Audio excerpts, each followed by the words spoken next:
समस्त सिंह परिवार मंचस्थ विराजमान, पंडाल में विराजमान समस्त श्रोता बंधु,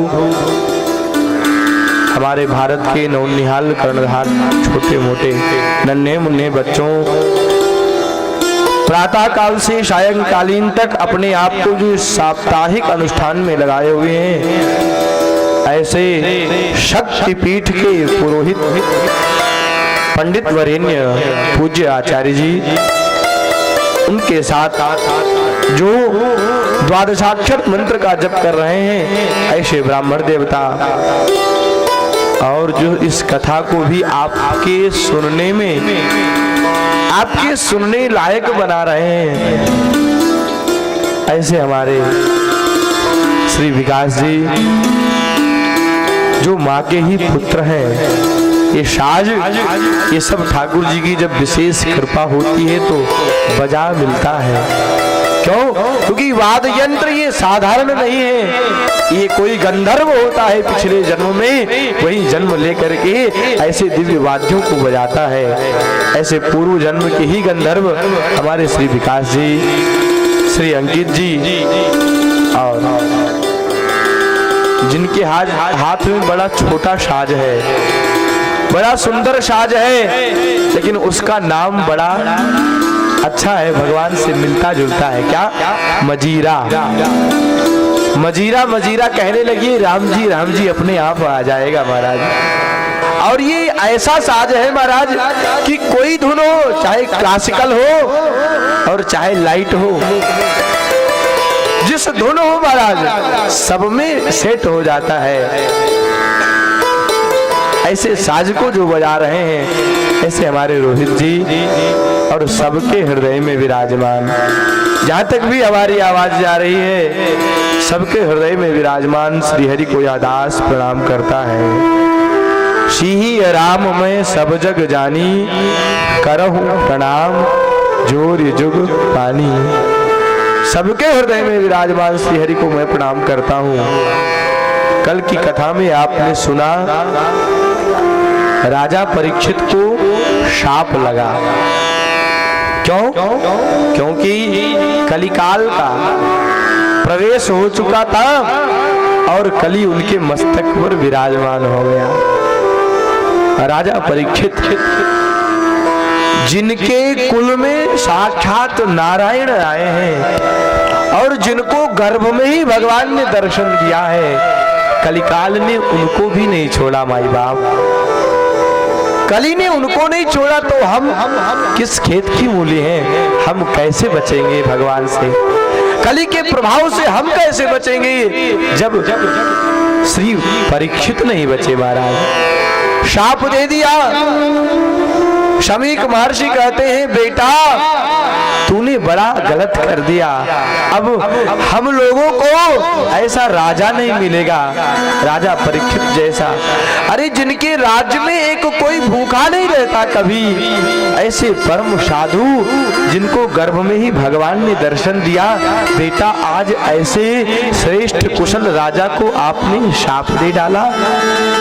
और सब लोग आए हैं, ये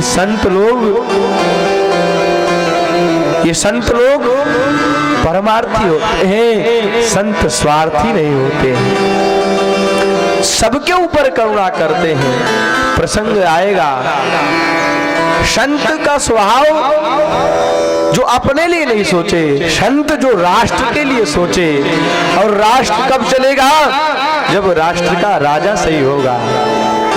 राष्ट्र में सुख संपत्ति कब रहेगी? किसी भी प्रकार का तांडव कब नहीं होगा? जब हमारा राजा कुशल से रहेगा, जब राजा की बुद्धि सही रहेगी। जब राजा की बुद्धि भ्रष्ट हो जाएगी, राजा ही अपने पथ से अलग हो जाएगा, तो राज्य चलेगा नहीं।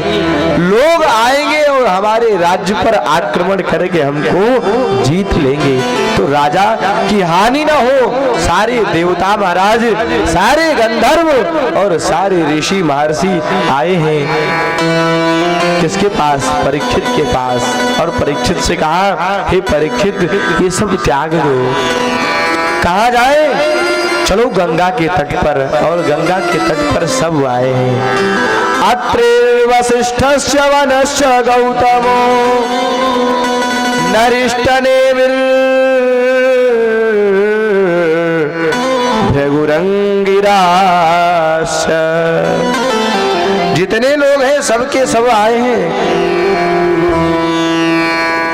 और सबका स्वागत किया है। सबको आते देखा, सब सोच ही रहे थे कि हम क्या करें, 7 दिन में हमको मरना है। सब विचार कर रहे थे कि राजा परीक्षित चिंता मत करो, कोई ना कोई उपाय बता रहे हैं। इतने में साक्षात भगवान के ही जो कला बता रहे हैं श्री व्यास जी, उनके पुत्र श्री सुखदेव जी महाराज आ गए। बड़े बड़े देवर्षि, बड़े बड़े महर्षि जो लोग खड़े थे महाराज आज प्रणाम किया है श्री सुखदेव जी को। सरकार आज आपका दर्शन पाकर के हम लोग धन्य हो गए, हम लोग कृतार्थ हो गए। क्यों? क्योंकि आप जैसे महापुरुषों का दर्शन बड़े सौभाग्य से मिलता है, बड़े भाग्य से मिलता है। आज हम धन्य हो गए हैं आपका दर्शन पाकर के, और हम पर कृपा करिए। श्री सुखदेव जी कहते हैं, राजन क्या बात है?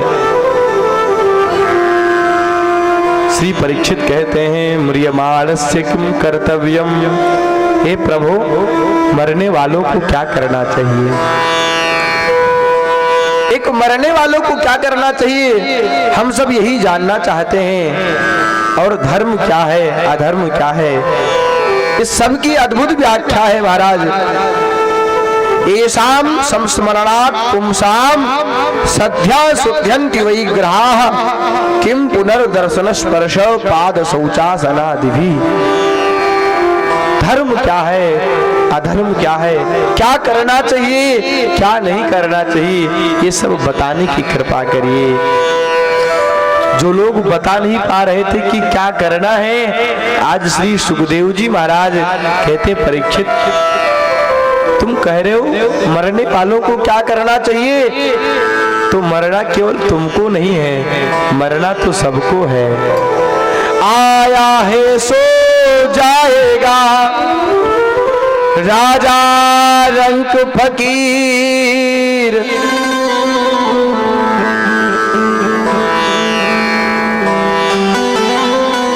कोई मुट्ठी बांध के कोई जाए।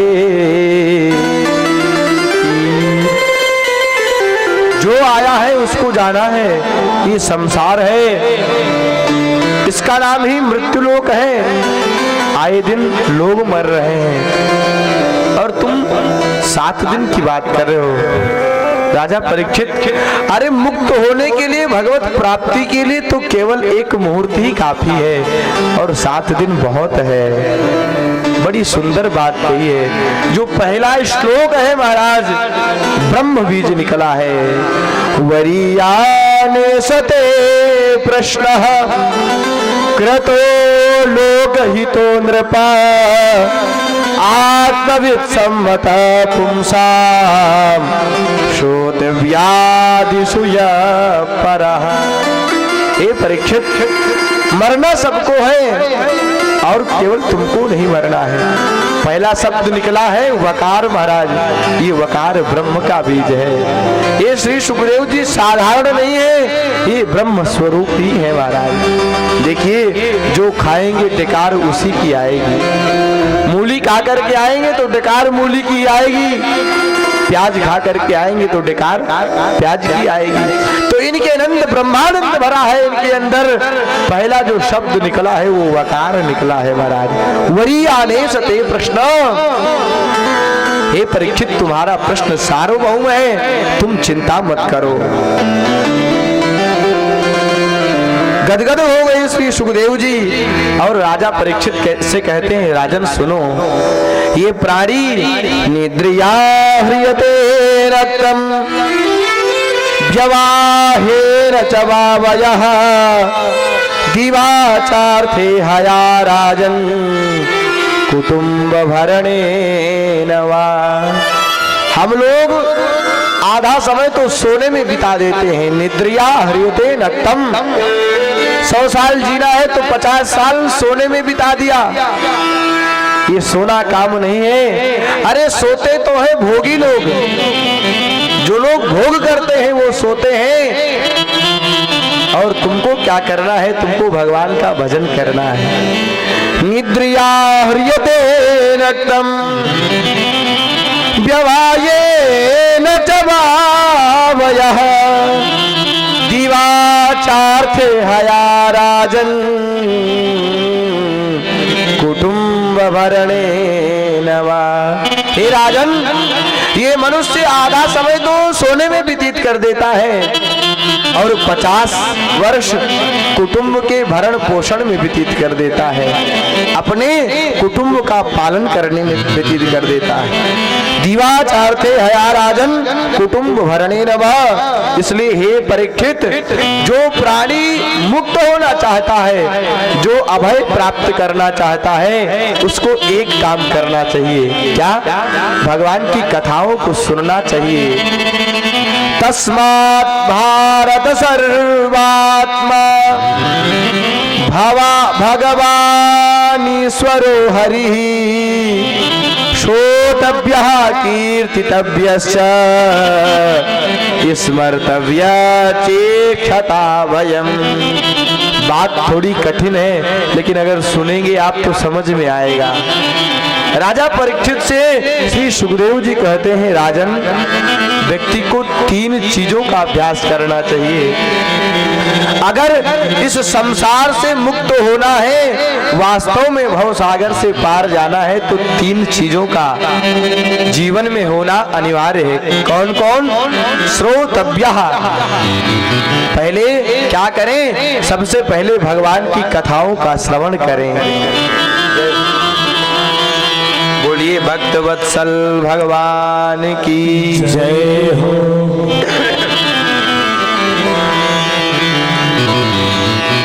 अगर इस संसार से मुक्त होना है तो राजन 3 चीजों का अभ्यास करना चाहिए। कौन कौन से? पहले भगवान की कथाओं को सुनो। श्रोतव्यः। क्यों? क्योंकि भगवान कैसे हैं, भगवान के अंदर करुणा कितनी है, भगवान के अंदर शक्ति कितनी है, ये कब जानेंगे? जब हम कथा सुनेंगे।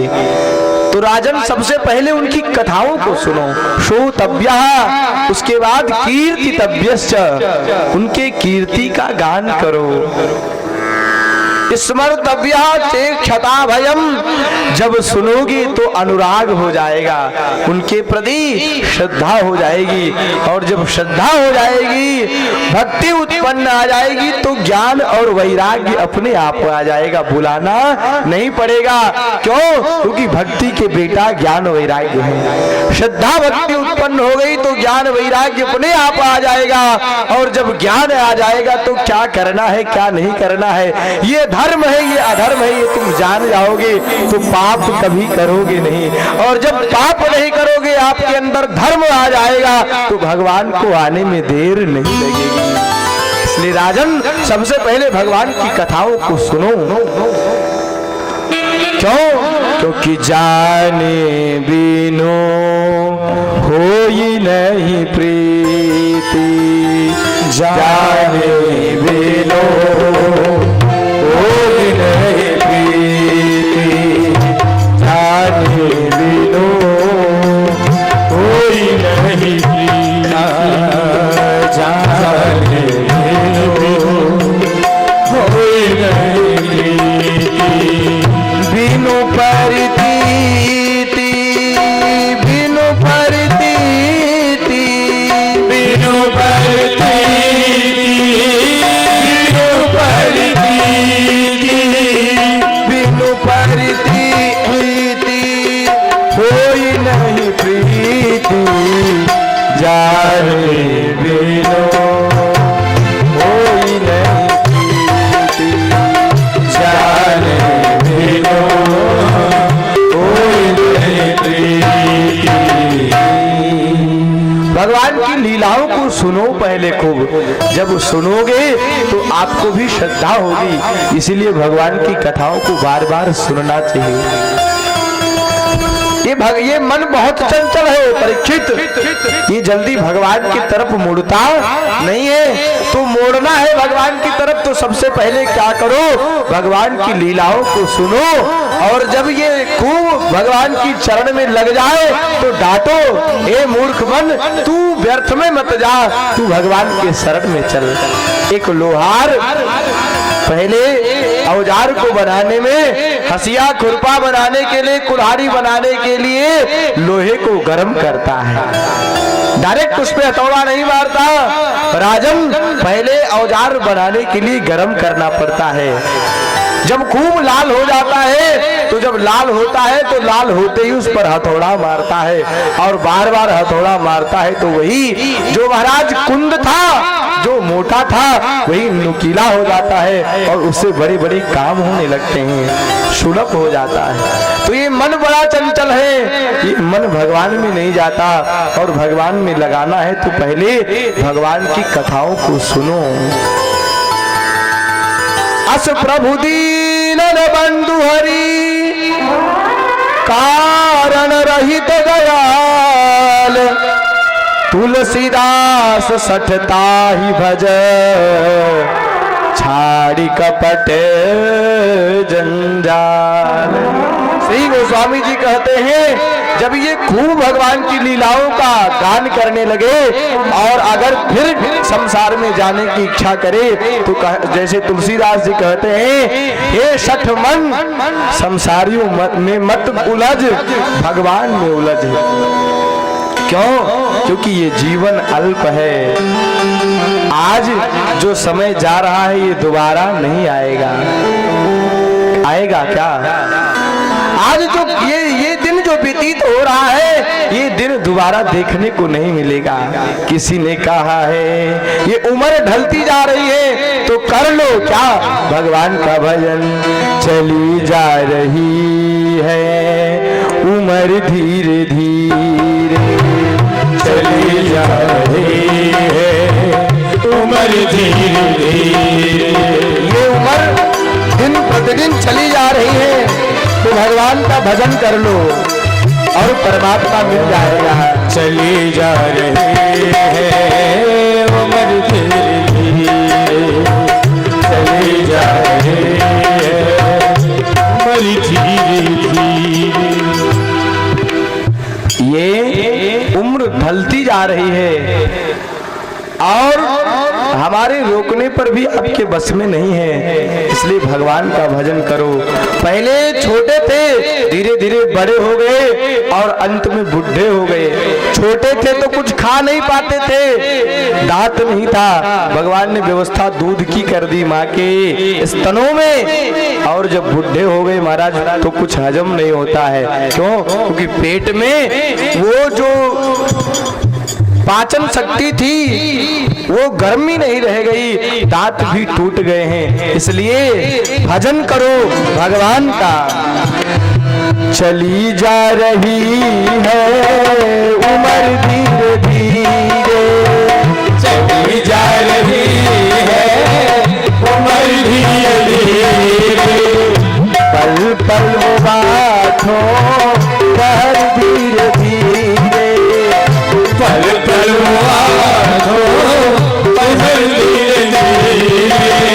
चली जा रही है उम्र धीरे धीरे, चली जा रही है उम्र धीरे धीरे, पल पल बातों पर धीरे धीरे, पल पल पर धीरे धीरे।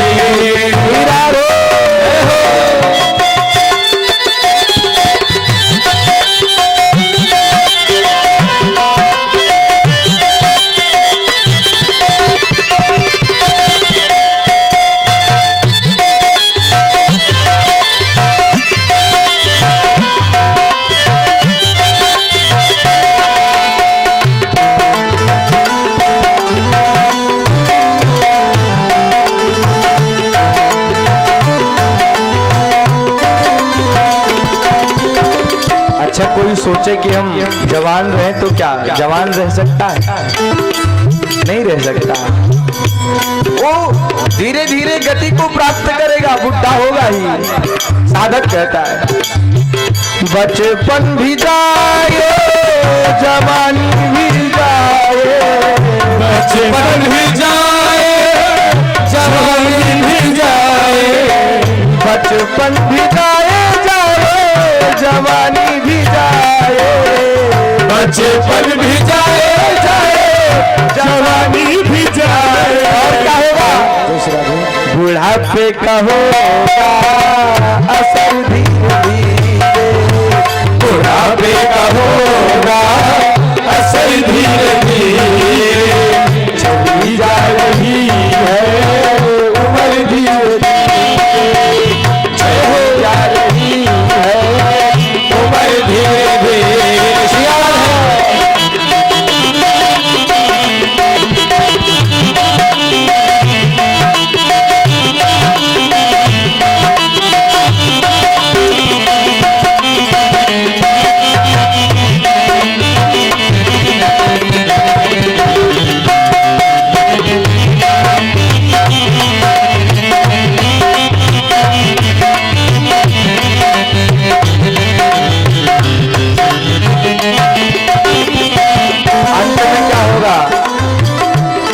छोटे थे तो सबको बुलाते थे, आ जाओ भूख लगी है।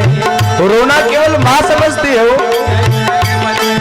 एक माँ, चाहे वो पशु का बेटा हो, चाहे आदमी का, चाहे एक औरत का, चाहे जिसका हो, अगर रोने की भी आवाज पहचान लेती है तो एक माँ होती है। रोना भी जान जाती है कि मेरा बेटा क्या चाह रहा है। और अंत में यही होता है, जब हम बुढ़े हो जाते हैं, ये अंग शिथिल हो जाते हैं। साधक कहता है इन हाथ पाँवों में दम नहीं रहेगा, कुछ करना चाहोगे चल नहीं पाओगे, सोचोगे कथा बहुत अच्छी हो रही है सुन ले, लेकिन ये अंग साथ नहीं देंगे।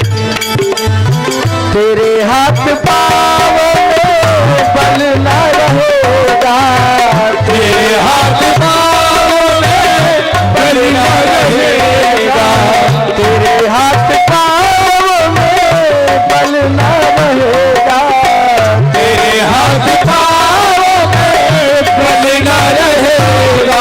इसलिए अभी मौका है, भजन कर लो। झुकेगी तुम्हारी कमर धीरे धीरे, झुकेगी तुम्हारी कमर धीरे धीरे, चली जा रही है उम्र धीरे धीरे, चली जा रही है उम्र धीरे धीरे। इतना ही नहीं होगा और भी शिथिल अंग होंगे सब एक दिन तुम्हारे, शिथिल अंग होंगे सब एक दिन तुम्हारे, शिथिल अंग होंगे एक दिन तुम्हारे, शिथिल अंग होंगे एक दिन तुम्हारे। तेरी मंद होगी नजर धीरे धीरे, तेरी मंद होगी नजर धीरे धीरे, चली जा रही है उम्र धीरे धीरे, चली जा रही है उम्र धीरे धीरे। श्री राधे।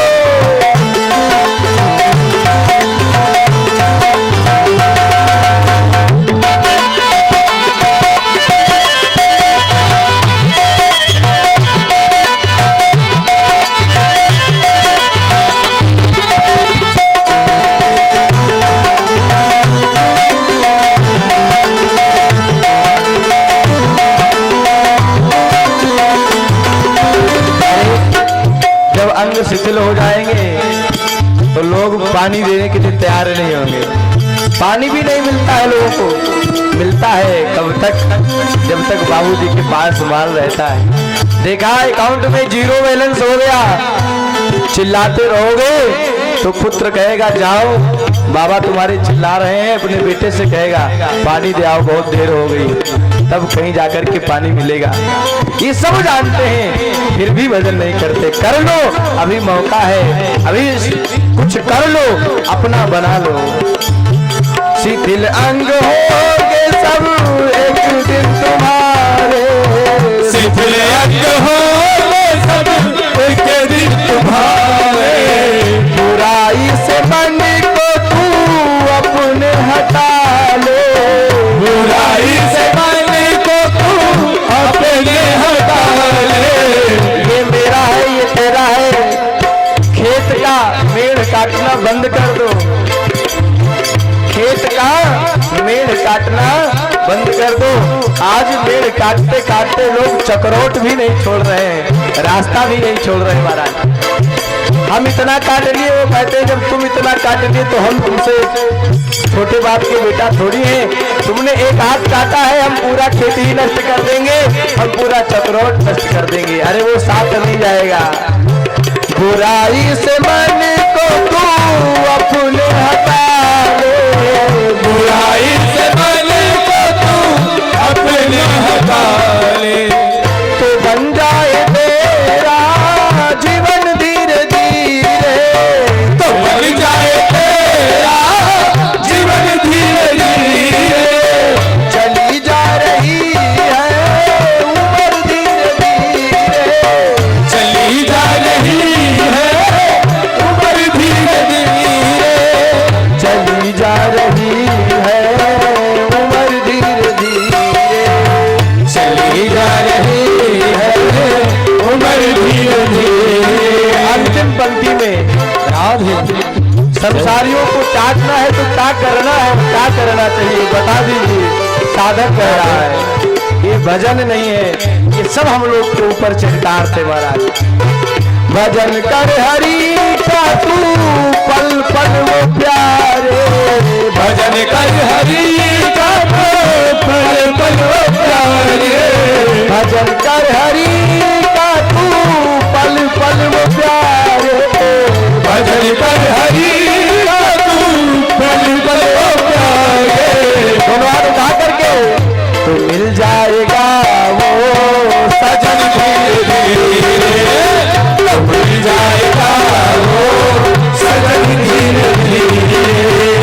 मिल जाएगा वो सजन धीरे धीरे, तो मिल जाएगा वो सजन धीरे धीरे। तो मिल जाएगा वो सजन धीरे धीरे, सजन धीरे धीरे, सजन धीरे धीरे। तेरी मंद पड़ेगी नजर धीरे धीरे, चली जा रही है उम्र धीरे धीरे। ये उम्र धीरे धीरे बीतती जाती है और हमें पता नहीं चलता है। अंत में तो जरा देवी बुढ़ापा ऐसा घेरता है महाराज कि बुढ़ापे जैसा कष्ट और कहीं नहीं होता। हर कोई कहता है भगवान हम चलते फिरते रहें तब तक ही बुला लो, बुढ़ापा ना आने पावे। क्यों? क्योंकि बुढ़ापे में बड़ा कष्ट होता है, बहुत कष्ट होता है। अगर बहुत भारी शरीर है महाराज तो पहले ही घर वाले सोचने लगते हैं कि अगर ये कहीं गिर गया तो अगर 2-4 महीने भी सेवा करनी पड़ी तो हम तो ऐसे ही पस्त हो जाएंगे। घर वाले पहले ही सोचने लगते हैं कि अगर बाबूजी बहुत हट्टे कट्टे हैं और 1 महीने भी अगर ये बेड पर आ गए तो इनको उठाना बिठाना हमारी बस की बात नहीं है। भगवान ये बेड पर ना जाए उससे पहले ही अपने यहाँ बुला लो। प्रार्थना करते रहते हैं। लोग भी कहते हैं, यहाँ सुखदेव जी कहते हैं, परीक्षित मरना केवल तुमको नहीं है, सबको मरना है और सबके पास ही 7 दिन है। 7 दिन हम सब के पास भी हैं माई बाप। काल व्याल मुखग्रास त्रास निर्णास हेतवे, काल व्याल मुखग्रास त्रास निर्णास हेतवे। 7 दिन में ही काल रूपी व्याल कब आ जाए और अपने मुख का ग्रास हमको बना ले किसी को पता नहीं है। इसलिए भगवान का भजन करना चाहिए।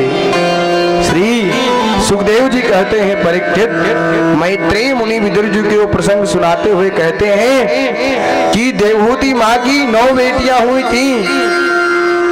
मनु भगवान के वंश का वर्णन करते हुए, और 9 बेटियों में से अनुसुईया का विवाह अत्रि मुनि से हुआ था, उनकी कोई संतान नहीं हुई थी। अत्रि ने तब क्या, उस तपस्या से प्रसन्न होकर ब्रह्मा विष्णु महेश ये तीनों प्रकट हुए और कहा वर मांगो वरम ब्रूयात्। और वर के प्रभाव से तीनों लोग, ब्रह्मा जी के अंश से ही चंद्रमा का जन्म हुआ, भगवान शिव के अंश से दुर्वासा मुनि, और भगवान नारायण के अंश से साक्षात दत्तात्रेय भगवान का प्रादुर्भाव हुआ। ये चतुर्थ स्कंद की कथा को बताते हुए मैत्रेय मुनि कहते हैं, विदुर जी, मनु महाराज की सबसे छोटी बेटी प्रसूति देवी का विवाह दक्ष प्रजापति के साथ हुआ, जिनकी 16 बेटियां हुई। उन 16 बेटियों में 13 कन्याएं धर्म को ब्याही, और उनमें धर्म की मूर्ति नामक पत्नी के गर्भ से भगवान नर नारायण ऋषि रूप में प्रकट हुए। ये आज बद्री धाम में विराजमान हैं। और इनकी जो सबसे छोटी बेटी थी वो भगवान शंकर को ब्याही थी। इनके कोई वंश नहीं हुआ, इन्होंने अपने शरीर का त्याग कर दिया, इसलिए पुनः पार्वती रूप में ब्याही हैं। अब तो श्री विदुर जी से रहा नहीं गया। ये ऐसा क्या हुआ जो भगवती सती को अपने शरीर का त्याग करना पड़ा? ये कथा हमें विस्तार से सुनाइए। अब तो महाराज सती चरित्र को श्री मैत्रेय मुनि श्री विदुर जी को सुना रहे हैं यमुना के पावन तट पर, और इधर श्री सुखदेव जी राजा परीक्षित को कथा सुना रहे हैं। नैमिषारण्य में श्री सूत जी शौनकादिक ऋषियों को कथा सुना रहे हैं, और यहाँ पर हम लोग अपने गति और मति के अनुसार कथा सुन रहे हैं। क्यों हुआ था? क्योंकि एक बार सती जी भी भगवान पर अविश्वास कर गई, भगवान को ना मानी। क्यों नहीं मानी थी? क्योंकि वो कथा नहीं सुनी थी। कथा सुनने से कितना बड़ा अपराध हो जाता है, और माई बाप कथा ही भगवान से हमें मिला सकती है। भगवान से मिलाने का दूसरा साधन इस दुनिया में और कोई है ही नहीं। प्रमाण है सती चरित्र का। भगवान शंकर कथा सुनने के लिए गए थे, उनके साथ भगवती पार्वती भी गई थी, लेकिन भगवान भोलेनाथ ने तो कथा सुनी, लेकिन पार्वती जी के मन में संशय आ गया कि अरे जो आते ही हमारे पतिदेव का पूजन कर रहे हैं, ऐसे अगस्त